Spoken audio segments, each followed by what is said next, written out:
আছেন বন্ধুরা? আমি সায়ন। আমি এই চ্যাটবি চ্যানেলে আজকে পডকাস্ট করাবো। অ্যাকচুয়ালি আমি আজকে এক জায়গায় এসেছি, একজনের বাড়িতে এসেছি যিনি আমাদের সাবস্ক্রাইবার। উনি আমাদেরকে ফোন করে জানান যে আমারও লাইফে কিছু ঘটনা আছে যেগুলো ঘটে গেছে, সেই ঘটনাগুলো তোমাদের সঙ্গে শেয়ার করতে চাই আমি। তো সেই কারণে আমি আজকে তার বাড়িতে এসেছি, শুধু আলাপ করে দিই আপনাকে। তো চলুন বন্ধুরা, তাহলে আজকে আমি ইন্ট্রোডিউস করে দিই আপনাদের সঙ্গে আমার সেই সাবস্ক্রাইবার যার বাড়িতে আমি আজকে এসেছি, গোপা ম্যাডাম।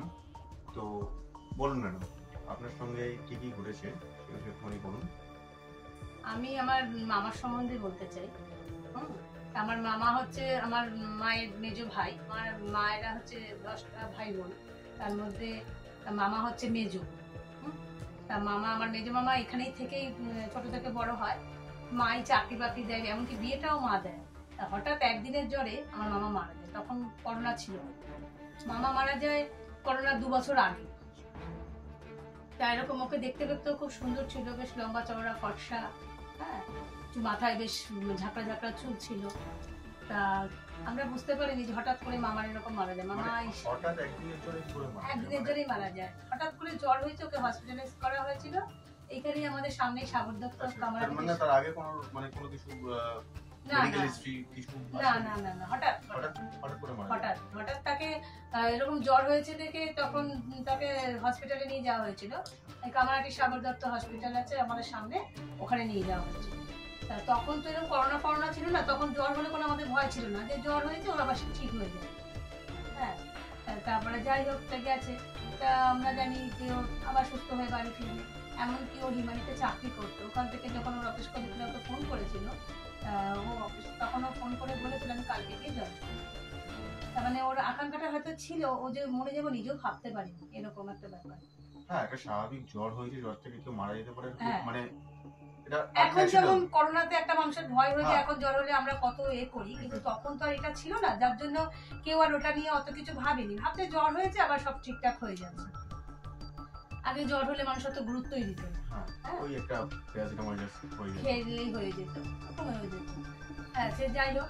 এইবারে আমার মা মাসি সবাই দেখতে গেছিল মামাকে, দেখে টেকে সবাই এসেছে, বেশ ভালোই। পরের দিনটা হঠাৎ খবর এলো মামা। আর এই এত বড় এই শোকটা, এটা আমার মা কিছুতেই সহ্য করতে পারে। আমার মাও বেশ হেলদি চেহারা ছিল। মা ওটা শোনাতে না, মাও অসুস্থ হয়ে পড়ে। মা মানে ভীষণ কান্নাকাটি করে, আর থেকে থেকে খালি ওর কথা বলতে থাকে, তবে দেখো তোমাকে একটা কথা বলি, ওর আত্মাটা যে আমাদের বাড়িতে ছিল না, সেটা আমরা ঠিক অনুভব করতে পারি। যে কোনো কারণেই ওকে আমরা স্মরণ করলেই ঠিক ও যে আছে, ও এটা আমাদের বুঝি। যেমন ধরো আমার মা, আমরা সবাই বসে আছি, ওর সম্বন্ধে কিছু বলছে, মা বলছে, মায়ের বান্ধবীরা এসছে, গল্প করছে, দেখ আমি ভাবতে পারিনি আমার মামার নাম ছিল ছোটকা, যেরকম ছোটকা যে মারা যাবে আমরা ভাবতে পারিনি।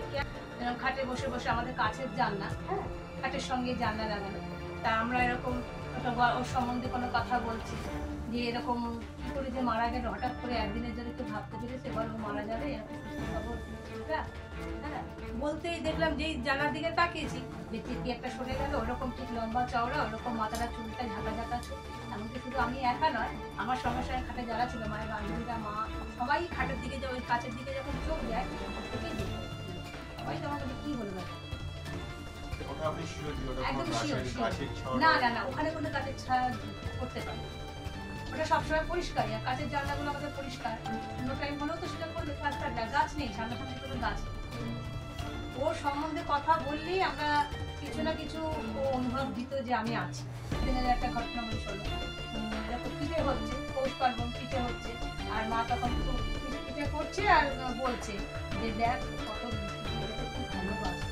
বলতে বলতে এবার আমার মা খুব ভালো পাটিসাপটা বানায়, পাটিসাপটা উঠছে না, ওর কথা যেই বলা হলো পাটিসাপটা আর হচ্ছে না। আমার মা সেই অনেকদিন ধরে পাটিসাপটা বানায়। পাটিসাপটা আমার মায়ের পাটিসাপটা সবাই জানে যে খুব ভালো মা পাটিসাপটা বানায়। সে মা যেহেতু ওর কথাটা আগে বলেছে যে ও তো খুব ভালোবাসে এইসব খেতে, আর পাটিসাপটাটা মা করতে পারছে না, কিছুতেই করতে পারছে না। তারপরে কি করলো, মা বললো জানিস তো আমার মনে হচ্ছে এটা একটু দিতে হবে বলে, মা আবার একটা কোনো রকম মানে হচ্ছে না, ওই ভাঙা গুঁড়োগুলো নিয়েই যখন এরকম ছাদ থেকে পুকুরে ওর উদ্দেশ্যে তোলা হলো, তখন আবার দেখে সেই যেমন এটা হওয়ার মানে লাস্টে সবার একটা আতঙ্ক হয়ে যায় যে সত্য মানে একা কেউ ঘরে থাকতে পারে না। হ্যাঁ, বা ওর সম্বন্ধে কোনো কথা হলেই ও বুঝিয়ে দেয় যে আমি আছি, এরকম একটা ব্যাপার। ভয় তো স্বাভাবিক লাগে। আমার দিদা খুব অসুস্থ হয়ে পড়ে, মামা মারা যেতে পারে, সদ্য জল জানতে ছিল এরকম মারা গেছে। আমার দিদা তখন বেঁচে ছিল, দিদাও খুব অসুস্থ হয়ে পড়ে। দিদা অসুস্থ হয়ে পড়ে মানে দিদা একদম মৃত্যুসজ্জা। তখন দিদার এমন অবস্থা, দিদার বাড়ি হচ্ছে আগরপাড়া, আমার মায়ের বিয়ের মামা। তা দিদাকে আনার মতন কোনো ক্ষমতা ছিল না, টিচারে করে দিদাকে আনতে হয়েছিল। কারণ দিদা যে যখন মারা যায় না, এটা সবসময় জানবে, সে কিন্তু কিছু বুঝতে পারে।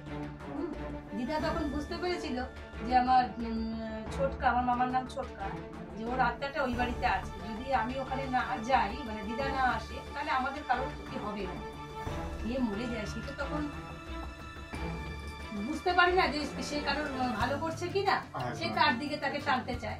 আর তার দিকে যদি কাউকে টানতে চায়, সে তার তো তখন সে মৃত্যু ছাড়া কোনো উপায় নেই। আর দিদা ওইদিকে দিদা ঠিক বুঝতে পারায় তখন দিদা মামার বাড়ির লোকেদের বলে, আমার ছোট মামা ছোট মামি সব দিদার সঙ্গে থাকতো, বলছে যে আমাকে, আমার মায়ের নাম জ্যোতিকা, বলে আমাকে জ্যোতিকার বাড়িতে নিয়েছে। দিদার ওঠার মতন ক্ষমতা নেই, দিদাকে টেচারে করে এই বাড়িতে নিয়ে আসা হয়েছে। হ্যাঁ, দিদা মানে হাঁটাচলাও করতে পারে। দিদাকে আনতে, তারপরে দিদা এখান থেকে দিদাকে যখন নিয়ে যাওয়া হয়, মানে দিদা তখন মৃত্যুসজ্জায়, একদমই মৃত্যুসজ্জায়, পরের দিনে দিদা মারা যায়। তখনই মামার এইসব পুরো অবসান করে। দিদার 75 বছর বয়স। ওনার কি কোনো মানে মেডিকেল হিস্ট্রি, মানে কোনো না নরমালি বয়সের কারণেই অসুস্থ হয়ে মারা যায়? মামার চিন্তাতেই মারা যায় সবসময়, মামার শোকে, মামার জন্য। হঠাৎ করে দিদা খাট থেকে এরকম নিচে পড়ে যায়, খাট থেকে নিচে পড়ে যায়, পড়ে গিয়ে সেই থেকেই মানে এতটাই অসুস্থ হয়ে পড়ে, খাওয়া দাওয়া বন্ধ হয়ে যায়, হাঁটাচলা তো করতেই পারে না, আর বিশ্বসজ্জা হয়ে যায়। খালি মামার কথা বলতো, কাঁদতো আর খালি বলতো, আমার গৌরাঙ্গ আমার কাছে এসেছে, দেখ সরে যা সরে যা, ওকে আসতে দিয়ে, এরকম হয়ে যায়। মামা খুব কষ্ট ছিল বলে গৌরাঙ্গ বলতো, হয়তো করতো, যার জন্য মামা ওই মাসি, আমার মামা বাড়ি ছিল আগরপাড়া, আগরপাড়া থেকে দিদাকে এখানে আনতে বাধ্য করা, মানে দিদা বাধ্য করে ওদেরকে নিয়ে আসতে, ছোট মামা ছোট মামিকে, যে আমাকে জ্যোতিকার বাড়ি আরিয়াদহ, আমাদের বাড়ি আরিয়াদহতে নিয়ে আসে, যাতে মামার আত্মাটা এখান থেকে আর কি যায়। নাহলে হ্যাঁ, এমনি আরো ঘটনা ঘটতো, দিদা আসার আগে আরো ঘটনা ঘটেছিল। যেমন হচ্ছে ধরো মামা ষষ্ঠীর দিনকে, অষ্টমীতে লুচি হতো আমাদের বাড়িতে। হ্যাঁ, আর মামা তো প্রতিবারই দশমীতে আমার বাড়িতে আসতো, মা বাবাকে নমস্কার করতে আসতো, তা অষ্টমীতেও আসতো, লুচি খেতে খুব ভালোবাসতো। যে বছর ও মারা যায় সেই বছরই ও এসে এরকম লুচি খেয়ে যায় অষ্টমীর দিনকে। আর এবারেও ঠিক যেদিন আমি একদিন লুচি করলাম, আমার বাড়ির পাশেই, আমার বাড়ির পাশেই, আমি লুচি করে নিয়ে আসছি মা বাবার জন্য, মা আর বাবা থাকতো, তা মা বাবার জন্য আমি লুচি করে নিয়ে আসছি। আমার বাড়ি একতলায়, মার বাড়ি দুতলায়, একতলা থেকে লুচি করে নিয়ে আসছি। ঠিক যখনই আমি ওই বাড়িতে ঢুকতে যাব, তখনই আমাদের বললাম আমাদের রান্নাঘর নিচে, অমনি শুনতে পাচ্ছি, মানে আওয়াজ পাচ্ছি যে দোতলায় দপ দপ দপ দপ দপ দপ দপ করে উঠে চলে। মানে তখনই এবারে যে ঢুকতে যাবো, তখনই আমার মনে পড়লো যে মামা তো লুচি খেতে খুব ভালোবাসে, অষ্টমীর দিকে এসে মামা লুচি খেয়ে গেল। তখনই মানে আমার গা হাত পা ঠান্ডা হয়ে গেল, আর আমি যে মানে লুচিটা নিয়ে উঠবো, আমার সেই ক্ষমতা নেই। আমি নিচতলা থেকে মাকে মা মা করে চিৎকার করতে শুরু করলাম, কিন্তু আমি বুঝতে পারছি যে আমি ওঠার আগে কে দপ দপ দপ দপ দপ করে বলে। আমাদের রান্নাঘর নিচে ছিল, বুঝেছো? এবারে যা কিছু হতো, চা থেকে আরম্ভ করে সবকিছু নিচে খাবার দাবার করে ওপরে নিয়ে আসা হয়েছে। আমার বোন টোন সব এসছে, এবার চা করতে যাবো বলে চাটা নিচ থেকে করে নিয়ে উঠে আসছি সিঁড়ি থেকে। এবার বোন বলছে আমাকে, দিদি বল কেমন মামা হঠাৎ করে মারা গেল। আর সত্যি বল, কি আশ্চর্য ব্যাপার, বল মামা যে মারা যাবে আমরা ভাবতে পেরেছি। বলতে বলতে হাত থেকে থেকে সমস্ত চায়ের কাপ টাপ গুলো পড়ে গিয়ে ভেঙে গেল।